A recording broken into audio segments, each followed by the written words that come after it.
Breaking tonight, Trump's Greenland obsession just backfired spectacularly. Canada didn't protest, they position. Tensions are erupting in the Arctic tonight. Washington announced plans to annex Greenland, but instead of diplomatic silence, Ottawa deployed strategic sovereignty commitments that are reshaping northern alliances. Everyone believed Canada would stay quiet on Trump's territorial ambitions.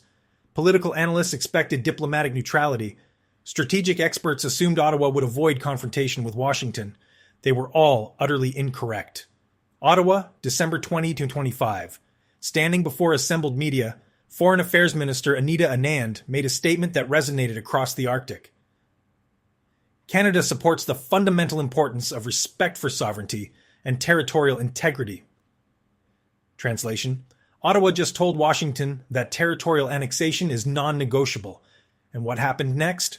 The nation that invested in Arctic partnerships reveals exactly why Canadian sovereignty leadership is commanding respect across the North while American credibility collapses. Dear viewers, between Trump's appointment of Louisiana Governor Jeff Landry as Greenland envoy and Anand's phone call with Danish Foreign Minister Lars Løkke Rasmussen, something extraordinary happened in Arctic geopolitics.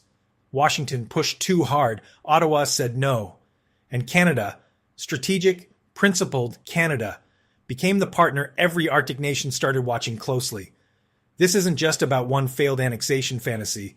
This is about the fundamental collapse of territorial coercion as strategy and the rise of sovereignty partnerships as the new currency of Arctic influence. December 2025. Washington makes a move that shocks diplomatic circles worldwide. Donald Trump, newly returned to the presidency, doesn't just express interest in Greenland. He appoints an actual envoy. Louisiana Governor Jeff Landry gets tapped for a position with one explicit mandate: make Greenland a part of the U.S.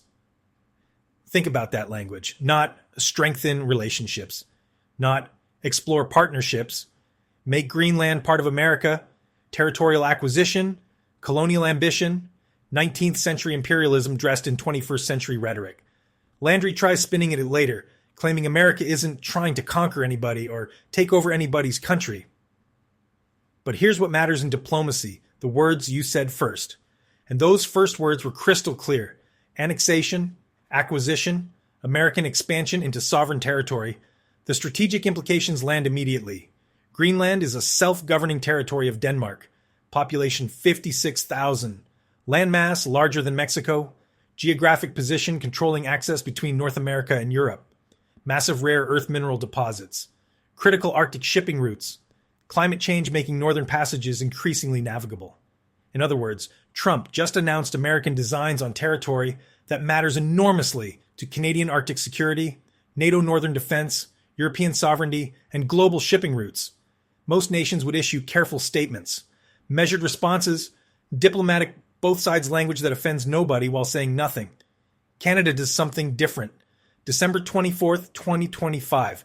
Anita Anand picks up the phone, not for a press conference, not for a public statement first, for a direct conversation with Danish Foreign Minister Lars Løkke Rasmussen. The message Canada delivers in that conversation: Canada's support for the fundamental importance of respect for sovereignty and territorial integrity. Parse that language carefully. Fundamental importance isn't diplomatic courtesy. That's establishing first principles. Sovereignty and territorial integrity isn't abstract philosophy. That's direct repudiation of annexation logic. Canada just told Denmark, "We stand with you. We recognize Greenland's self-governance. We reject territorial coercion. And we're saying this publicly while Trump's envoy is actively pushing acquisition." But Anand doesn't stop at words.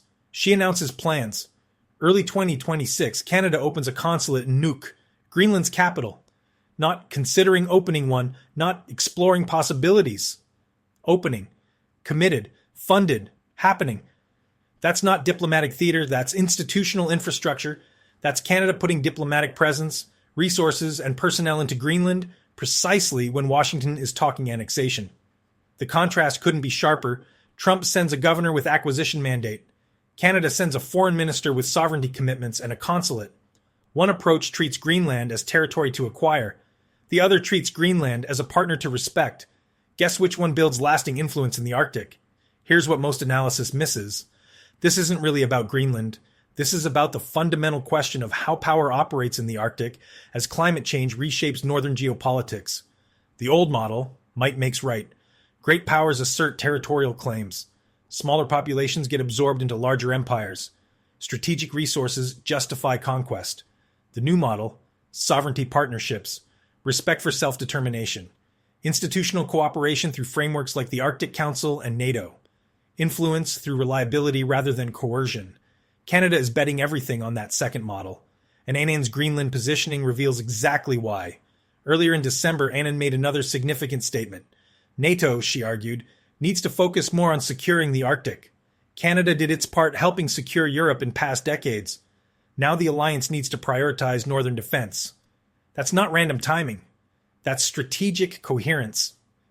Canada is simultaneously affirming Greenland sovereignty against U.S. annexation talk, calling for increased NATO Arctic focus, opening diplomatic infrastructure in Nuuk, positioning Denmark as a major partner through Arctic Council and NATO. See the pattern?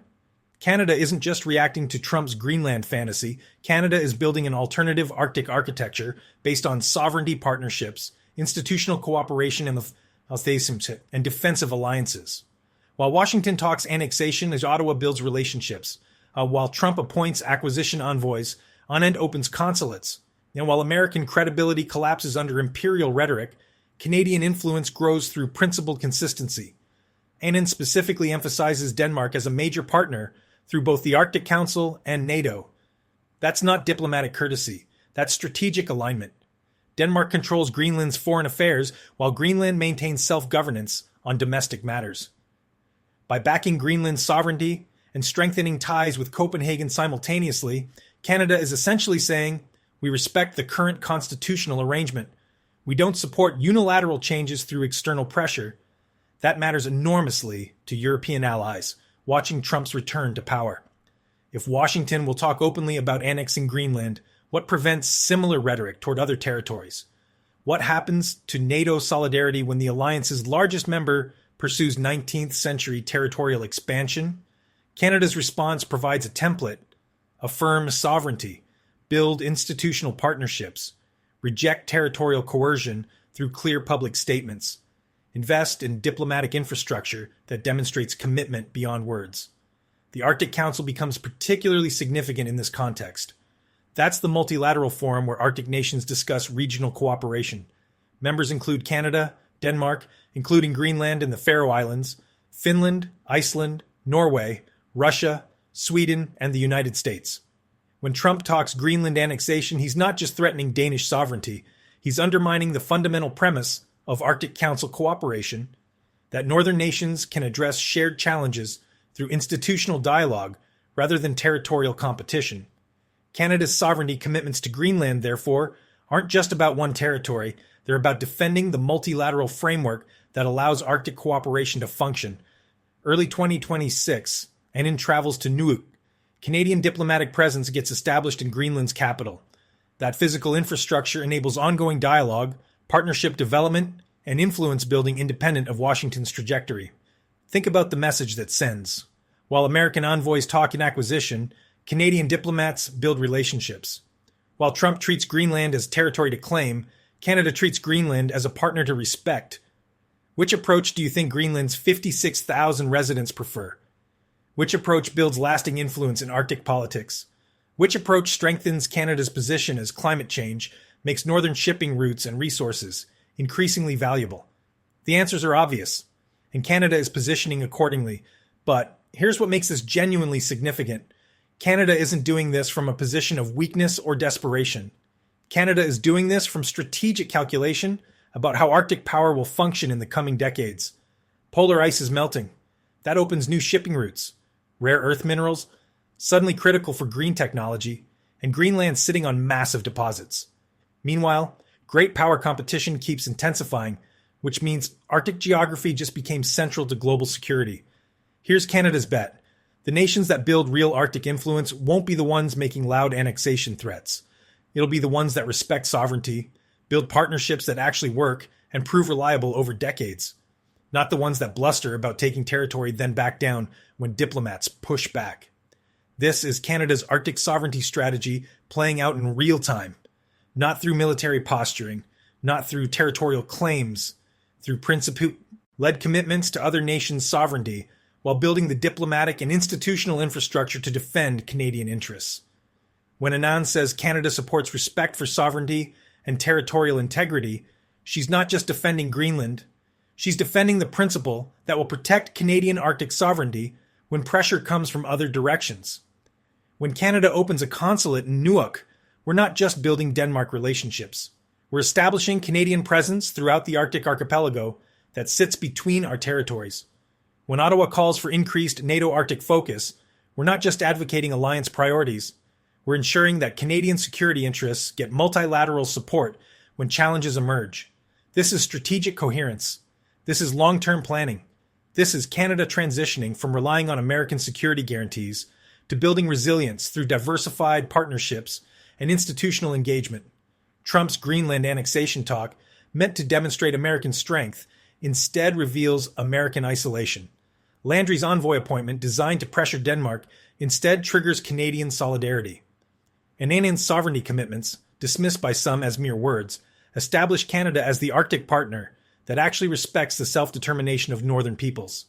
If you care about Canadian sovereignty, you should care about this, because the precedents set in Arctic diplomacy will determine how sovereignty gets respected globally.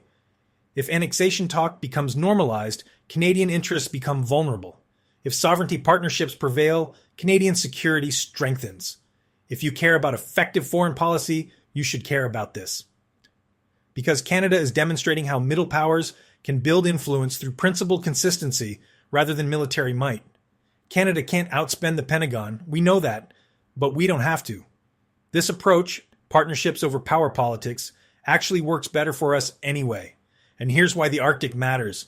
What happens there right now sets the rules for decades, maybe generations. Are northern nations going to solve disputes through institutional cooperation? Or are we heading back to the era where bigger militaries just take what they want? Canada's fighting to make sure it's the first option, because if territorial coercion becomes normal again, we've got problems. This is what strategic sovereignty looks like, not dramatic military deployments, not economic warfare, not inflammatory rhetoric, just consistent, principled, institutionally backed commitments to the rules that protect all nations' territorial integrity. Anand's Greenland positioning proves Canada understands something Trump doesn't. Real Arctic influence comes from being the partner northern nations trust, not the power they fear. And right now, as Washington talks annexation while Ottawa opens consulates, guess which nation is building that trust? The answer is shaping Arctic geopolitics, while Trump's Greenland fantasy collapses under diplomatic reality. Welcome to Canada Next.